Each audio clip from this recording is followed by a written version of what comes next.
For 400 years, white racists have weaponized our own people against us. And today, I'm breaking down the 4 types of black betrayal that keep us shackled. Level 1. The house slave. Meet Steven, the house slave who loves his chains so much, he'll kill to keep them on. This ain't just a movie character, y'all. This is the blueprint for the most toxic black person in America. That's who the hell you calling Snowball, hoss boy? I'll snatch your black off that nag down here in the mud so fast make your head. Steven. See, Steven don't just serve white people. He is a white racist in black skin. He's so deep in Stockholm Syndrome that he fears freedom more than bondage. Why? Because oppression is all he's ever known, and he's convinced himself that his survival depends on keeping happy. In Django Unchained, Steven isn't just a servant, he's the enforcer. When Broomhilda tries to escape, who punishes her? Steven. When Django arrives as a free man, who's most threatened? Steven. This man has so internalized his oppression that he sees other black people's freedom as a personal attack on his identity. Sound familiar? That's Uncle Ruckus, the cartoon version of what's very real in our community. These are the black folks who will police you for being too black, who mock our culture to get white folks to pat them on the head and say, "You're one of the good ones." But this isn't just comedy, people. This is psychological warfare. The house slave mentality runs so deep that these individuals will literally work against their own people's interests to maintain their position in the white power structure. Herschel Walker literally said, "Black families don't need fathers because we had strong women." This man was so desperate for white Republican approval that he threw his own people under the bus on national television. He painted black fathers as dispensable while running for Senate in Georgia, the same state where his own father abandoned him. But here's where it gets really sick. Walker wasn't just talking to white Republicans. He was talking to black mothers, telling them they should be grateful to struggle alone. He was telling black children that they don't deserve fathers. Also, he could get a pat on the head from people who will never truly accept him. The house slave doesn't just hurt us through their actions. They poison our minds with self-hatred. They teach our children that being black is something to overcome, not something to celebrate. They turn our survival mechanisms into weapons against ourselves. Here's what makes the house slaves so dangerous. They convince white people that racism isn't the problem. We are. They give oppressors permission to keep oppressing because, see, even they agree with us. Remember, Steven wasn't just loyal to Calvin Candy. He was more racist than his master. When the house exploded at the end of Django, it wasn't just a building burning down. It was the destruction of an entire system that depended on black people policing other black people. And that's why this mentality is the foundation of all the other levels. Every other type of black betrayal starts with this basic premise, that white approval is more valuable than black liberation. Before we get to the next level, if you're learning something from this breakdown, hit that subscribe button and ring the bell for Black Stories Untold. We're out here telling the stories they don't want you to hear, exposing the systems they don't want you to understand. Your support keeps us free to speak these truths. Level 2, the assimilationist celebrity.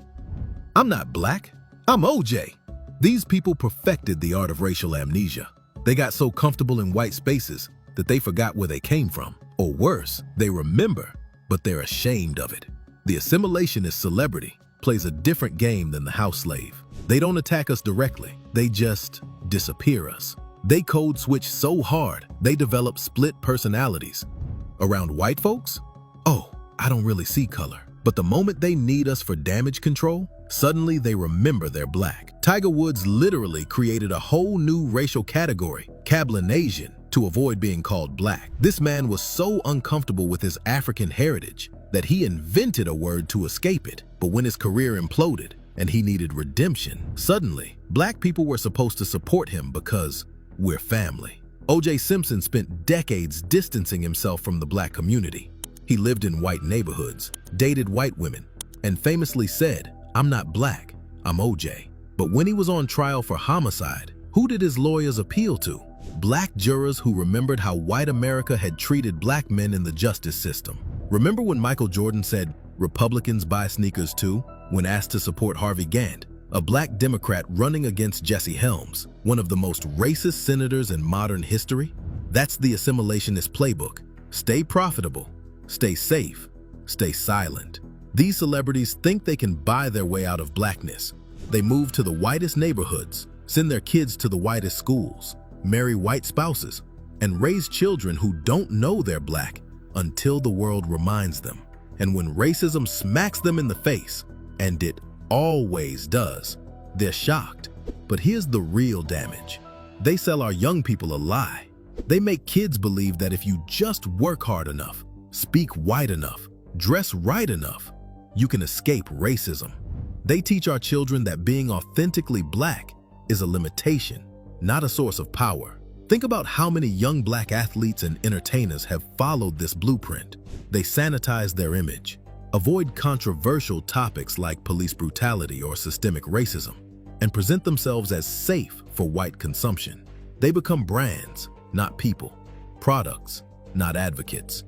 The assimilationist celebrity is dangerous because they don't just betray us, they make betrayal look aspirational. They turn sellout behavior into success goals. They teach our children that the price of admission to white spaces is the abandonment of black identity. And when the next generation of black celebrities follows their lead, staying silent while their people suffer, who do you think they're modeling themselves after? The cycle continues. And our voices get quieter and quieter in the spaces where they need to be loudest. But here's where it gets even more dangerous. What happens when these sellouts don't just stay silent, but actively become the mouthpiece for our oppression? Level 3. The puppet politician. Systemic racism doesn't exist in America. This is Candace Owens. This is Clarence Thomas. This is Tim Scott, telling us America isn't a racist country. These are the most dangerous black people in America today. Why? Because they don't just abandon us, they lead the charge against us. They become the black face of white racism, giving oppressive policies a chocolate coating so they go down easier. Clarence Thomas sits on the highest court in the land and systematically dismantles every protection our ancestors died for. Affirmative action? Gone. Voting rights? Gutted. Civil rights protections? Weakened. And he does it with a smile, knowing damn well he wouldn't be where he is without the very programs he's destroying. Let's be real about Thomas for a minute.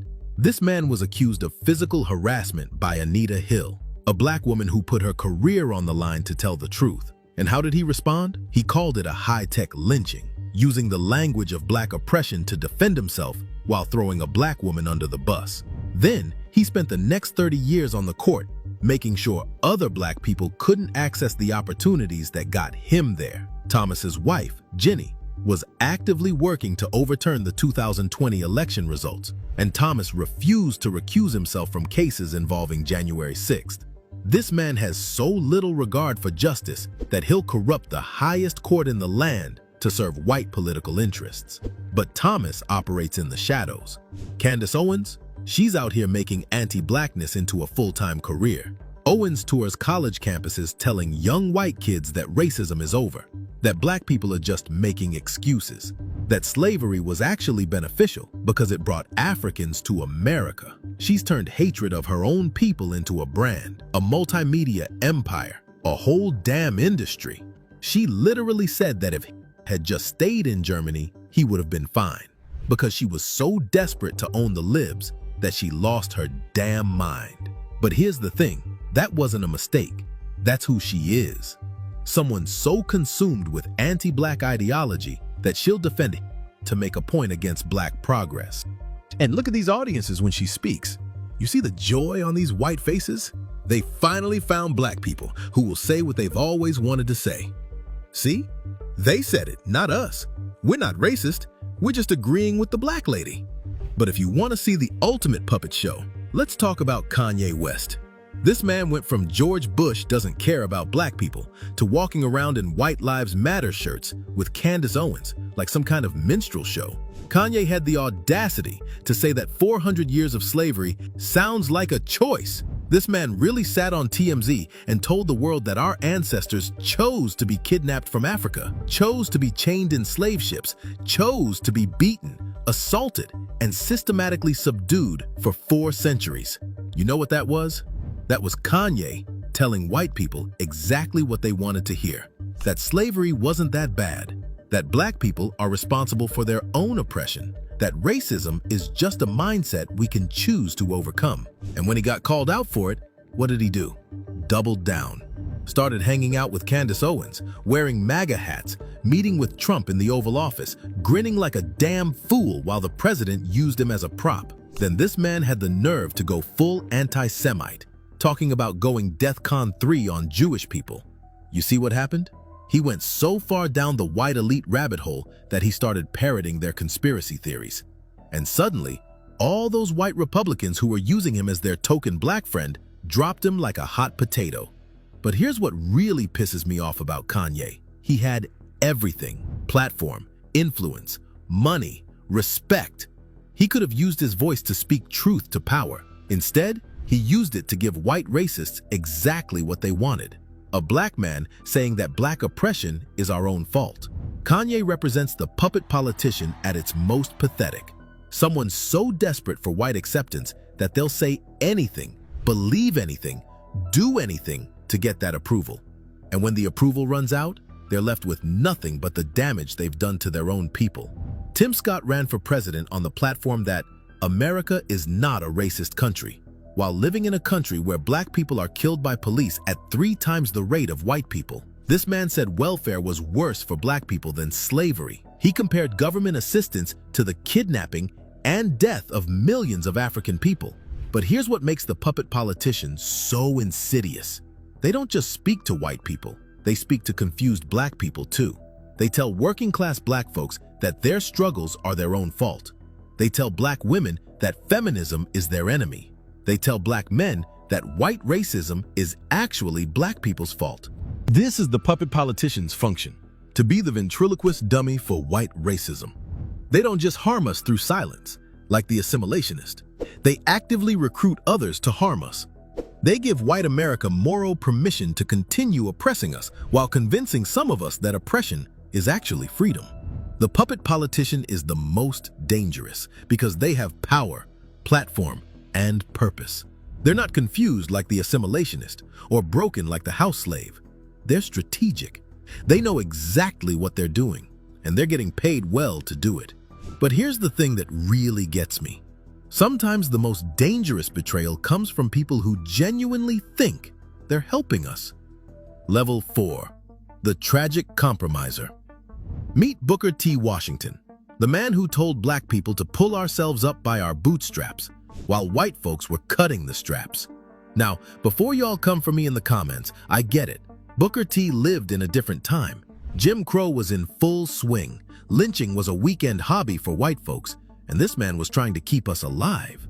But when he gave that Atlanta Compromise speech in 1895, telling black people to focus on vocational training instead of demanding civil rights, he gave white racists exactly what they wanted: our permission to wait.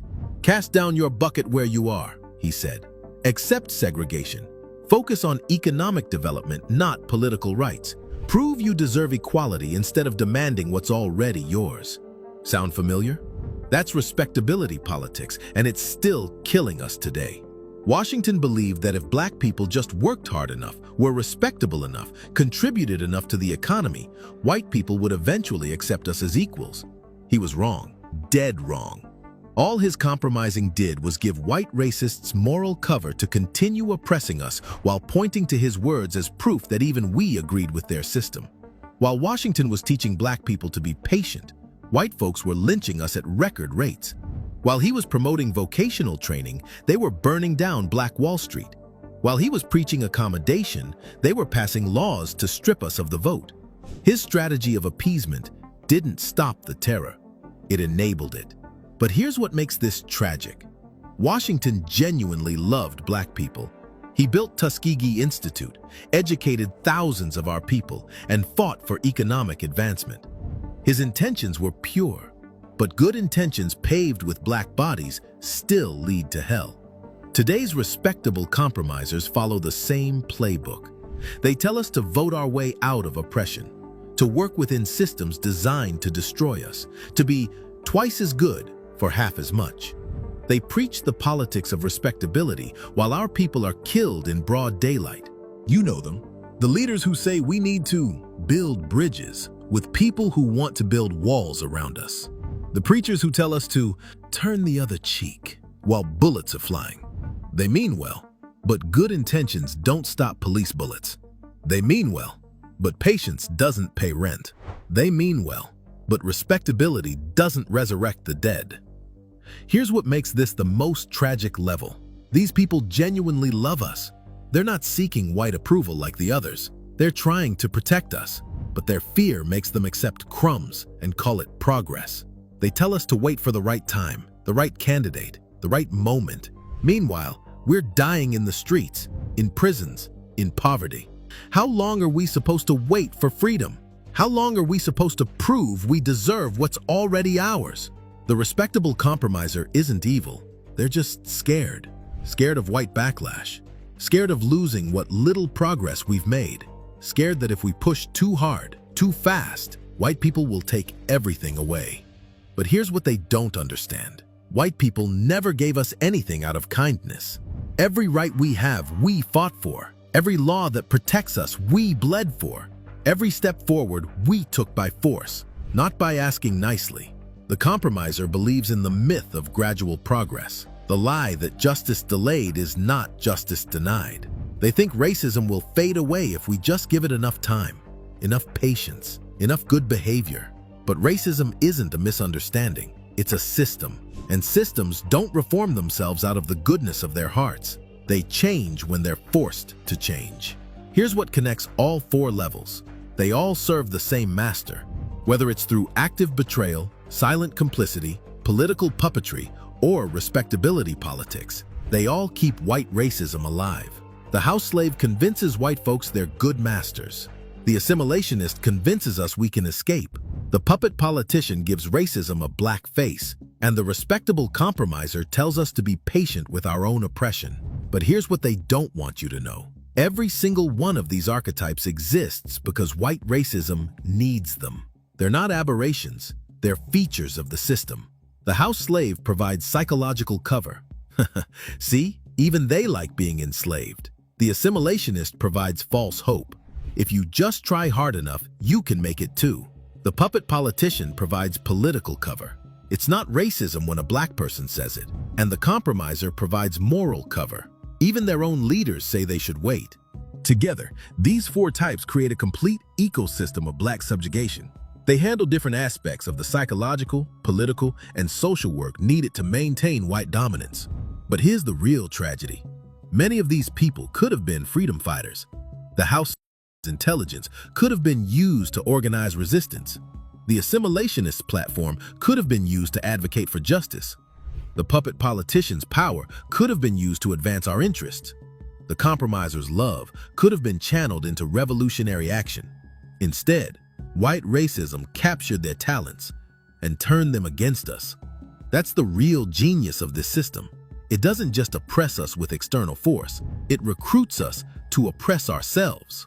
So the next time you see a black person tap dancing for white approval, ask yourself, which level are they on? Because until we recognize these patterns, until we call out these sellouts, until we stop making excuses for people who harm us in the name of helping us, we'll never be free. Drop a comment and tell me, which type do you think is the most dangerous? Which ones have you encountered in your own life? And most importantly, what are we going to do about it? Because our liberation depends on it. And liberation doesn't come from compromise, assimilation, or puppet shows. It comes from the courage to name our enemies, even when they look like us. The revolution starts when we stop accepting betrayal as strategy, when we stop calling sellouts leaders, when we stop waiting for permission to be free. The question is, are you ready to stop waiting?